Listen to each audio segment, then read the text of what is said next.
Newsline. Nasawi ang 2 pahinante ng barko habang 2 crew members ang nawawala at isang sugatan matapos masunog ang motor vessel Seahorse malapit sa Batangas Port sa lungsod ng Batangas. Ayon kay Philippine Coast Guard Batangas Station Commander Captain Jerome Jessel, natupok ng sunog ang navigation house ng barko na nagbibigay ng mga direksyon at tamang lokasyon nito at tinatayang nasa 30% ng barko ang nasira sa sunog. Natagpuan ang isang bangkay na palutang-lutang sa dagat habang nakita ang isa na sunog sa loob ng barko.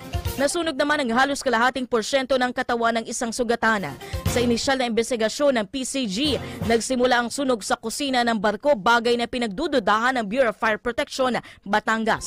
Ayon sa BFP Batangas, sinisilip nila ang pagsabog dahil mayroong butas sa main deck ng barko at nakabukas ang LPG tank at acetylene tank na ang tinuturong sanhi ng sunog ay nagmula sa nagwe-welding.